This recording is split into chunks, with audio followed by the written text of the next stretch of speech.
When I originally reviewed the Mini Electric back in late 2020, I found it to be a bit more style over substance, but a lot has changed, and indeed we have now got the updated model, and we'll be talking about its exterior design further down in this video. Now, to kick things off, I thought I should talk about the overall price. At the time of filming and in the UK, it's available as the E and the SE model, the latter being the more powerful out of the two and also housing a larger battery pack, therefore giving you better electric range. Now, they're also broken down in 3 different trim levels. You have got the Classic, you've then got the Exclusive, and then you have got the Sport. Now, the E model goes from £30,000 up to £33,500, while the SE model goes from £34,500 up to £38,000. In this review, we're going to see if the new Mini Electric is actually worth its price tag, and of course how it compares to some of its modern competitors. So as we jump straight in, we have to talk about its electric range, because this was arguably one of the key points of the older generation model, in that it just didn't compare to some of its rivals. Now, the modern generation Mini Cooper Electric has got 2 battery packs. You have got the E model, which has got a 36.6 kilowatt hour capacity, and then you have got the SE with the larger 49.2 kilowatt hour capacity. Now, the range claims sit between 185 miles up to 250 miles, of course, respectively. It's actually quite surprising that the E model has actually got a lower battery capacity than the original BMW i3 of 2019, which just had a larger battery pack. So I'm not really sure as to why we're in 2024 and we still have smaller battery pack capacities. Now, nonetheless, over here, when it comes to my own mixed driving test, I netted between 185 to 205 in the SE model.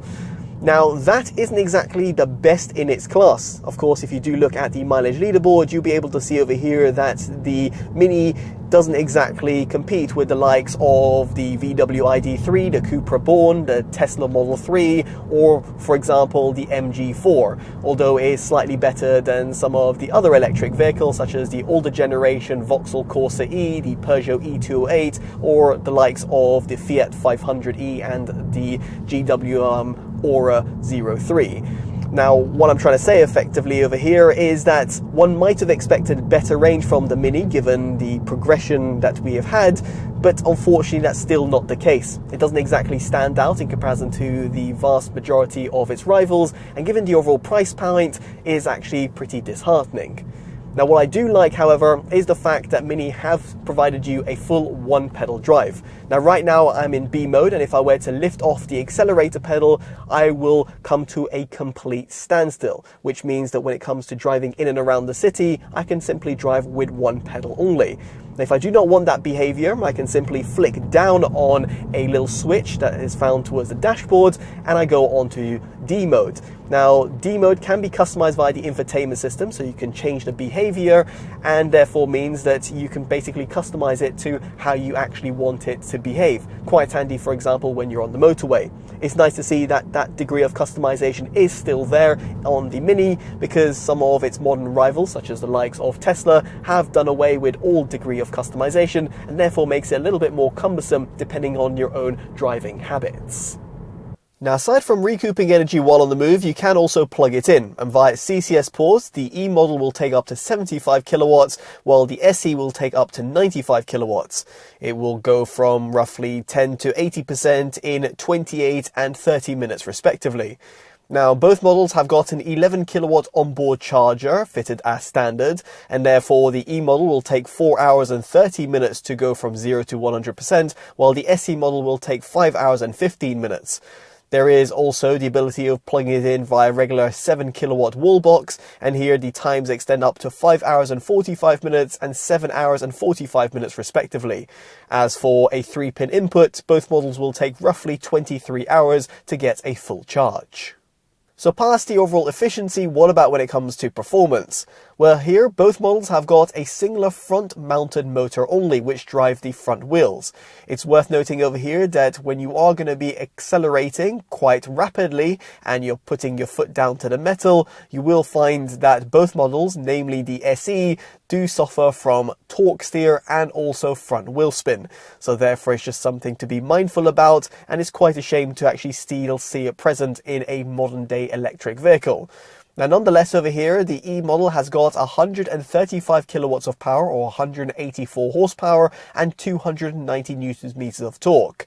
It has got a claim 0 to 62 mile an hour time of 7.3 seconds and a top speed of 99 miles an hour. Now, the SE model goes a step further with 160 kilowatts of power, or 218 horsepower, and 330 newton meters of torque. The time of going from 0 to 62 miles an hour drops down to 6.7 seconds, and it has a top speed of 106 miles an hour.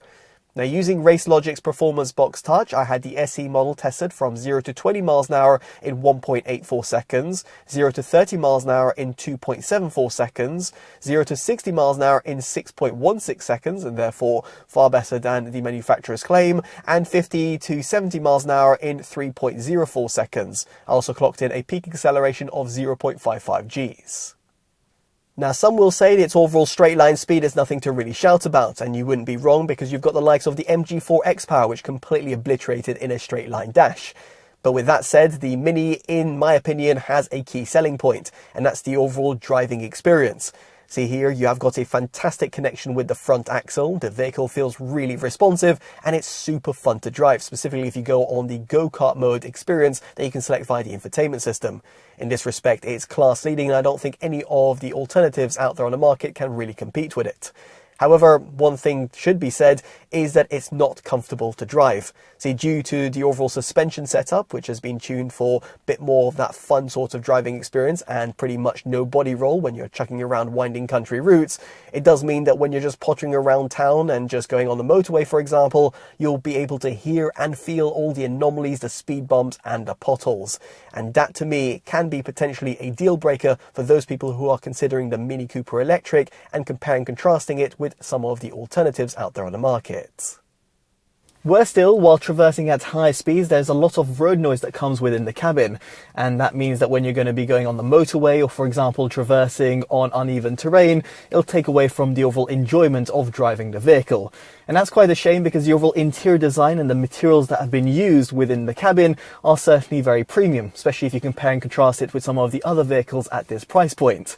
However, I'm not really fond of the really chunky steering wheel. And yes, it just feels like something that's come out of a BMW X5 or an X3, rather than something that is a compact electric vehicle that's called the Mini Electric. If you look at the likes of, for example, the Peugeot E208 or the MG4 EV, they've got a bit more of that compact steering wheel. You might have expected that to be coming into the Mini Electric, but alas, that's not the case. Now, you do have a good sense of practicality with physical buttons that are positioned on the steering wheel itself, and yes, physical stalks. Tesla, I'm looking at you. And then you've got a few physical shortcut buttons that are found underneath the center weighted display. Now, moving on to that circular display, it's 24 centimeters diagonal. And indeed over here, it has got the same sort of design feel as the original Mini, where you've got that circular speedometer. So it's a nice little touch by the designers. However, when it comes to the actual practicality side of the display itself, I don't think it's quite there. I don't really think it's been really thought through. First off, the touch responsiveness of the display itself is actually pretty poor. And when you're swiping left and right, sometimes it doesn't actually register your input. Then the icons themselves are actually pretty small, and therefore makes it a little bit hard to adjust when you're on the move. For example, your climate controls, or if you want to access certain apps. Due to its circular design, it also doesn't fully integrate apps like Android Auto and Apple CarPlay, and instead you've got this kind of letterbox type of design on the display itself, and it means that everything feels just a bit too small, and potentially you might have to wear some reading glasses if you are, let's say, someone in an older generation. And then worse still, this is using an OLED display. Now, don't get me wrong, I love OLED displays for their quirks and the fact that they've got fantastic responsiveness when it comes to gaming, and you've got great sort of contrast ratios. But as someone who's reviewed over 260 different monitors, I can say that OLEDs do have their disadvantages, and that's mainly due to the burn-in effect. I don't really know what Mini have done in order to mitigate the burn-in effect, but given I've not seen anything through the infotainment system and the fact that OLEDs do just generally have burn-in, it does actually raise a bit of concern when it comes to longevity. How will the screen look like in, let's say, 10 to 20 years of usage when you've got those icons that have been basically permanently burnt in at the bottom side of the screen? Well, I have unfortunately no idea. Now, on a more positive note, once you do get your head around the infotainment system, it is actually relatively easy to figure out in terms of the layout itself, and it also does support Android Auto and Apple CarPlay, as it might have been evident already. However, it should be mentioned over here, it's supported over a wired and wireless transmission, although I did notice certain intermittent issues on Android Auto with my Android smartphone over a wireless transmission. Now, you might think my complaints have stopped with the interior of the vehicle, but unfortunately I've got a little bit more bad news.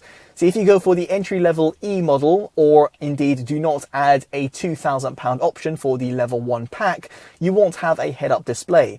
And that is a little bit of concern because there is no instrument cluster. Yes, very much Tesla-like. A complaint I've had of the Tesla vehicles themselves, because if you do want to look at your traversing speeds or any of the safety systems that are in operation, you have to look towards the center of the dashboard at the display. And in this respect, unlike the Teslas, which have got either a horizontal or a portrait display, it means you have to look at the top center of that center display, which is circular, and therefore means that your eyes are going further away from the road. And for me, that is a bit of a safety concern.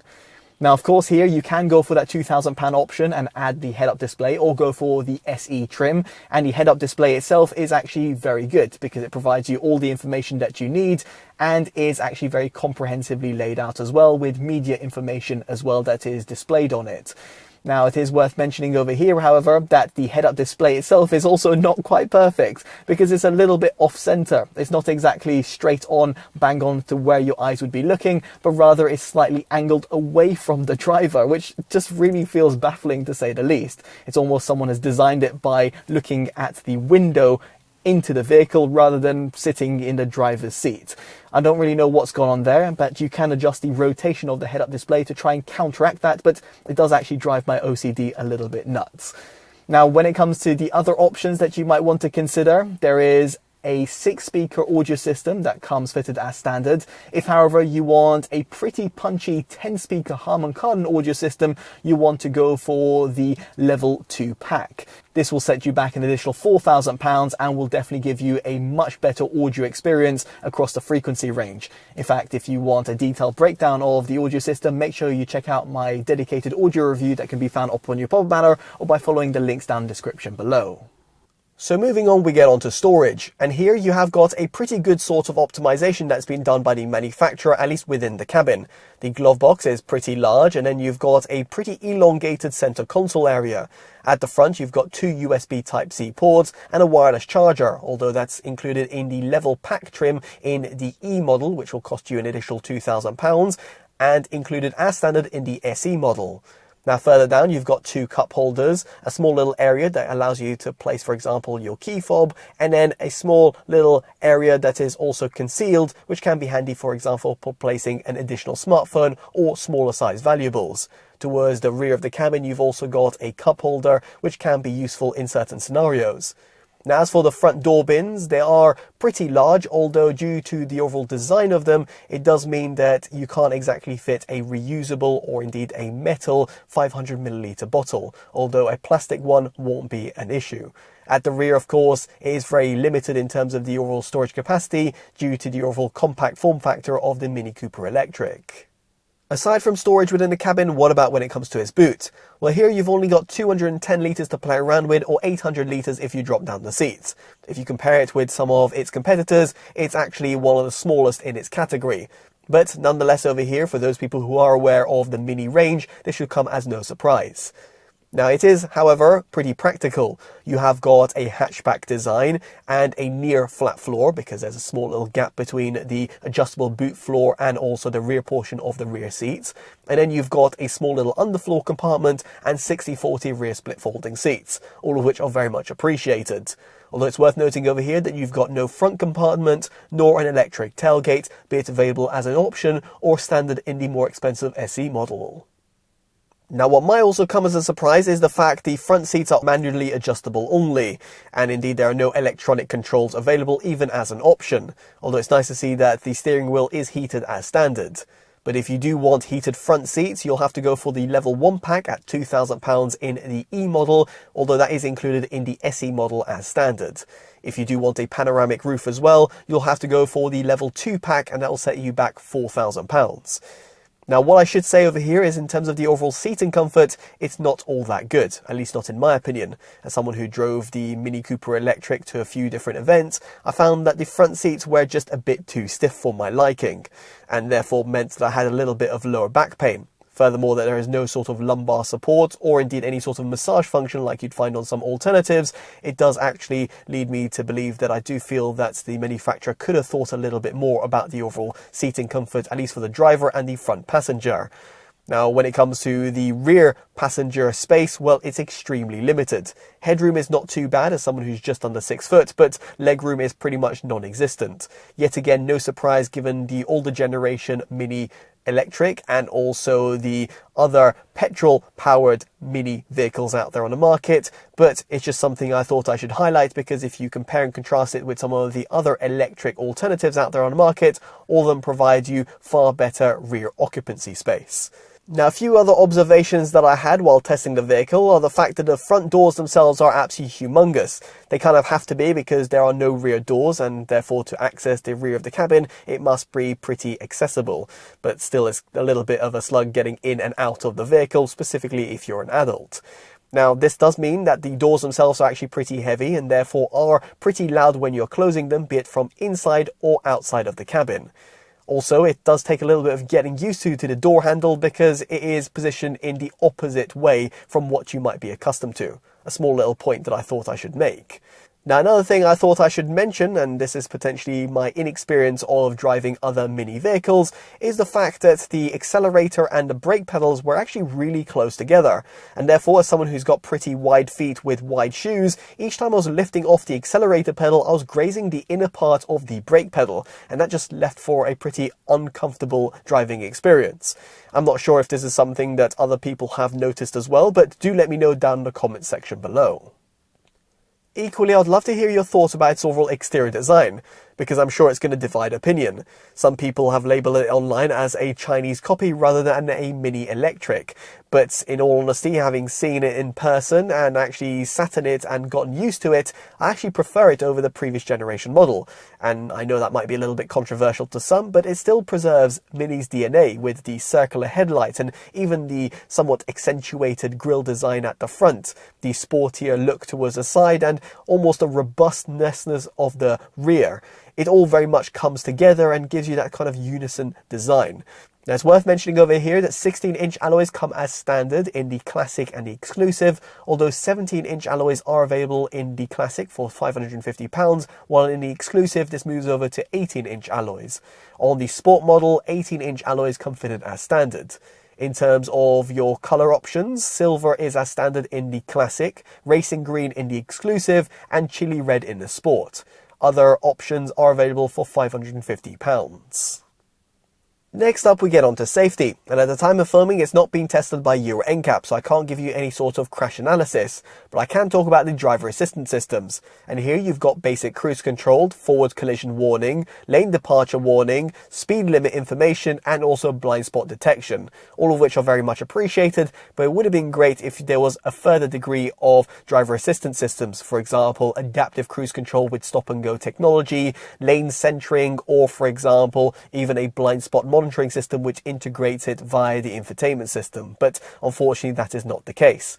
But what I do like, however, is that there are shortcuts that can be done to disable some of these systems via the steering wheel. By holding the set button, you can disable the warning that is done for the speed limit info, which can be useful when you're on the country roads and it is, for example, incorrectly picking up a lower speed zone. And also by setting one of the custom buttons, you can also use it to, for example, disable the lane departure warning. I wasn't actually able to do it myself, but this is what Mini have actually told me that is possible in the UK. Now, as for parking, you've got a 10.8 meter turning circle, which makes maneuverability a breeze. You've also got rear collision prevention, parking sensors, a rear camera, and also park assist, which does work in certain scenarios, although it's sometimes a little bit hit and miss. It would have been further great if there was an ability of adding 360-degree cameras to give you even more peace of mind, for example, from preventing for you from curbing your rims. Nonetheless, over here, visibility towards the side and rear are actually pretty good, and you've also got a rear wiper, while at the front it's actually pretty nice as well, although you have got quite a bit of space between yourself and the dashboard, and due to the positioning of the rear view mirror, it can obstruct some of the frontal vision. So with all that in mind, it brings us on to our verdict. And make no mistake, the Mini Electric is still very much a Mini in terms of its DNA. It has got that fantastic driving characteristics that one might expect, and in some respect has still got that sort of exterior design that some people will absolutely love. Although those purists out there who like the original Mini will of course be left disappointed, but that has been coming on for almost a decade or so. Now, the things to consider, however, is the fact that the new Mini Electric still doesn't have that electric range that one might expect for a modern vehicle, specifically if you compare it to some of its competitors. Similarly over here, when it comes to its overall driving comfort, it's not quite there. The amount of legroom and boot storage are pretty lackluster, and then the infotainment system, while it's all very nice and snazzy, isn't exactly that functional. And the same could be said that if you're going for the entry-level E model, you're not going to get a head-up display, of course, without adding an additional option. So with all things considered, would you go for the Mini Electric? Let us know down in the comment section below. And of course, if you want some alternative suggestions, make sure you check out the description where I've reviewed a bunch of the alternatives that you might want to look at. Now, if you have enjoyed this detailed independent review, definitely do consider dropping a like, subscribing and hitting that bell notification, all of which would be greatly appreciated. As such, I've been Chris from TotallyEV, and I hopefully see you in the next one. Take care of yourselves, and goodbye.